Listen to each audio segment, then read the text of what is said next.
অনুচ্ছেদ 131 আর্টিকেল 131 কে সামনে মামলা করলে টাকা দিতে বাধ্য। সুপ্রিম কোর্ট তখন গাইডলাইন দিয়ে দেবে, কিন্তু তা না করে শুধু চিৎকার করছে। ব্যাপারটা হচ্ছে অনেক ক্ষেত্রে টাকা দিলেও সে টাকাগুলো বেনিফিশিয়ারি যারা উপভোক্তা তাদেরকে না দিয়ে, আর বাস্তব কথা সেগুলোকে বিভিন্ন খাদে রাখছে বা সেখান থেকে একটা সুদ হোক যাই হোক সেখান থেকে একটা ইন্টারেস্ট নিয়ে ওটা অন্যান্য খাতে খরচ করছে।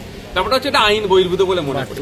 কেন্দ্র সরকার যে খাতে যে টাকা বা রাজ্য সরকার যে খাতে যে টাকা বরাদ্দ করেছে তাকে সেই খাতেই খরচ করা দরকার, কিন্তু আমাদের রাজ্যে তার উল্টো হয়। আমি জাস্ট একটা উদাহরণ দিলে বুঝতে পারবেন, ট্রাইবাল ডেভেলপমেন্ট আছে আমাদের রাজ্যে, ওই খাদে বরাদ্দকৃত টাকা অন্য দপ্তরে খরচ হয়।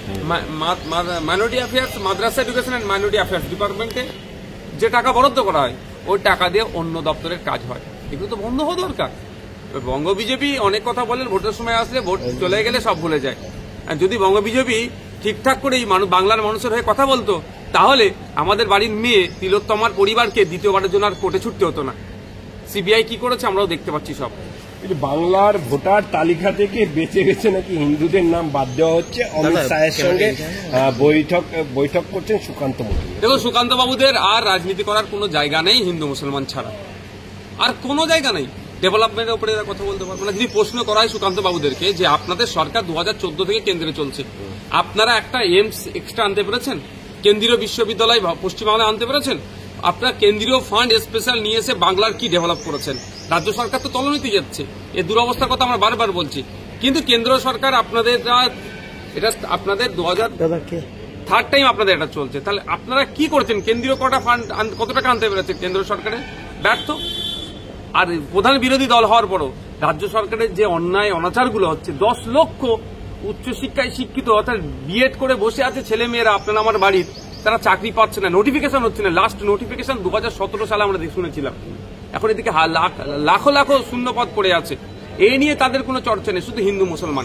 দেখুন, অনৈতিকভাবে অবৈধভাবে একটা হিন্দু ভোটারকে যদি নাম কাটে তার জন্য নওশাদ সিদ্দিকী আইএসএফ লড়াই করবে, ঠিক একইভাবে ভিন্ন ধর্মে কাউকে অবৈধভাবে কারো নাম যদি অন্যায়ভাবে যদি কেটে দেওয়া হয় তার বিরুদ্ধে লড়াই করবে। কিন্তু সুকান্ত বাবুদের হিন্দু মুসলমান ছাড়া আর কোনো সাবজেক্ট নেই পলিটিক্স করার। মূল্যবৃদ্ধি, বেকারত্বে হাসফাস যখন আমজনতা, তখন 24,000 টাকা বেতন বাড়লো সাংসদদের, সঙ্গে পেনশন, দৈনিক ভাতাও বৃদ্ধি। এবারে কি প্রতিবাদ হবে? একদম। আমি প্রতিবাদ করেছিলাম বিধানসভার মধ্যে দাঁড়িয়ে।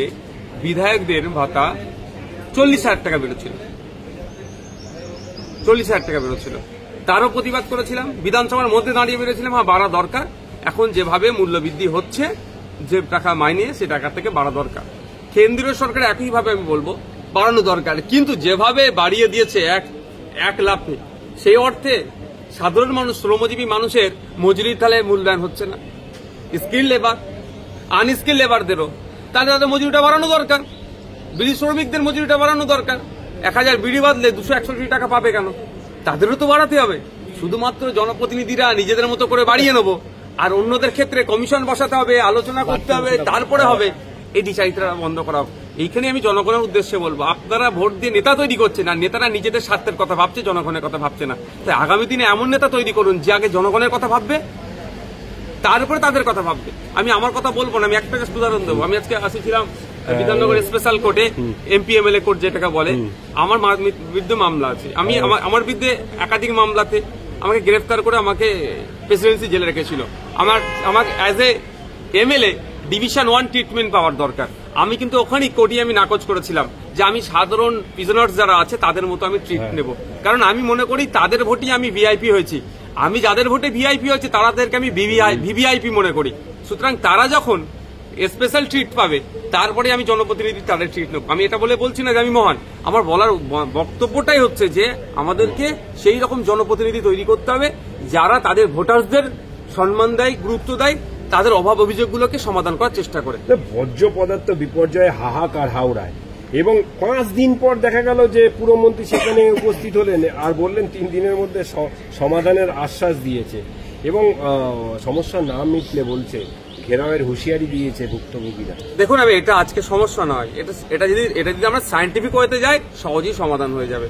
কিন্তু এই সমস্যাগুলো সমাধান করার ইচ্ছা নাই। খেলা মেলা করবে, হাজার হাজার কোটি টাকা এটা খরচ করবে। এই ওয়েস্ট ম্যানেজমেন্টে যদি আমরা মানে ওয়ার্ল্ড ওয়াইজ যদি আমরা স্টাডি করি, এইগুলোকেও আমরা আমাদের কাজেও লাগাতে পারি।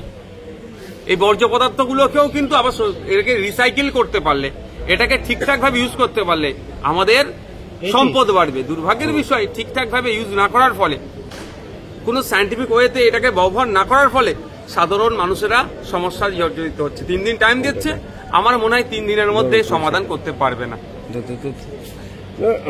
বলছি, এই যে তৃণমূলের বিধায়ক, করণদিঘির তৃণমূলের বিধায়কের স্ত্রী, তিনি শ্রীমতী পম্পা পাল, তিনি আবার উত্তর দিনাজপুর জেলা পরিষদের সভাধিপতি। তার ওবিসি এবং এসসি সার্টিফিকেট, এইটাই তো প্রশ্ন আমার। এত ফেক মানে এসটি এসসি ওবিসি সার্টিফিকেট ছেড়ে গিয়েছে, আর কাদের হাতে? কদিন আগে দেখলেন না মালদা জেলাতে বাংলাদেশি একজন কোড আনকোড বলছি, তিনি নাকি বাংলাদেশি, তাকে এখানকার ওবিসি সার্টিফিকেট এখানে প্রদান হয়ে বসে আছে। তৃণমূলের সরকারের আমলে হবে না এই ধরনের কিছু, নয়, ইম্পসিবল, সবই পসিবল। টাকা দেবেন, সব সম্ভব। দেবত্ব সম্পত্তি আমরা যেটা জানি এটা হস্তান্তরযোগ্য নয়, সেটাও বিক্রি হয়ে যায়। ওয়াকআপ সম্পত্তি হস্তান্তরযোগ্য নয়, সেটা বিক্রি হয়ে যায়।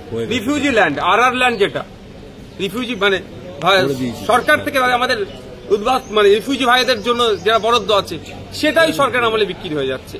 হয়নি এরকম কোনো কাজ এই সরকারের আমলে নেই। স্বামী বেঁচে আছে, স্ত্রী মানে মহিলা তিনি বিধবা ভাতা তুলে খাচ্ছে, এই তৃণমূলের আমলে এগুলো সব হচ্ছে। শেষ প্রশ্ন, যদি বাঁকুড়ার বিশ্বখ্যাত শিল্পী যামিনী রায়, তার বসত ভিটে বেহাত হয়ে যাচ্ছে, এই ঘটনায় নাম জড়িয়েছে তৃণমূলের। যেখানে দুর্নীতি আপনি সেখানে তৃণমূলকে পাবেন, আর যেখানে তৃণমূল সেখানে আপনি দুর্নীতি থাকবেই থাকবে।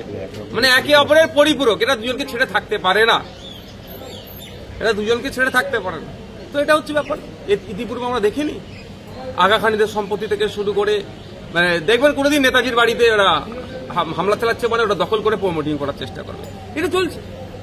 আশা করবো রাজ্য সরকারের যিনি সরকারের প্রধান এখন বিদেশ সফরে আছেন, নিশ্চিতভাবে তার কাছে খবরটা পৌঁছাবে যে অবিলম্বে একজন বিশ্বের খ্যাতনাম শিল্পী তার বসত বাড়িতে যদি এই ধরনের ছেড়কার হয়, এটা কিভাবে কিন্তু বাংলার মানুষ, সংস্কৃতি আমরা মানুষ এটাকে মেনে নেব না।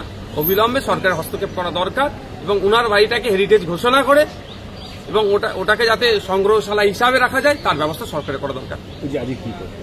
আজকে আমি বিধাননগর স্পেশাল কোর্টে এসেছি। আমাদের নামে যে মিথ্যা মামলা দিয়েছিল, মিথ্যা অভিযোগ করেছিল, পঞ্চায়েত ভোটের সময় নাকি আমরা এই এতজন মিলে ষড়যন্ত্রের সাথে কাজ করেছিলাম, আমরা নাকি কাকে খুন করেছি, আর্মস অ্যাক্ট প্রথমে দিয়েছিল, সেটা প্রুভ করতে পারেনি, এখন এক্সপ্লোজিভ অ্যাক্ট দিয়েছে, একাধিক অ্যাক্টে মামলা দিয়েছে। আজকে ডেট ছিল, আমরা বিচার ব্যবস্থাকে সম্পূর্ণরূপে আস্থা রাখি, মান্যতা দিই। আমাদের অনেককে এখানে যারা আছে তাদেরকে অ্যারেস্টও করেছিল, যথাসময়ে জামিন নিয়েছি। ট্রায়াল শুরু হবে, ট্রায়ালের জন্য আমরা প্রস্তুত আছি। ডেট পড়েছে, আসছি, আইনের পথে। ভাঙড় বিধানসভার কাশীপুর থানার আন্ডারে এই মামলাটি হয়েছিল।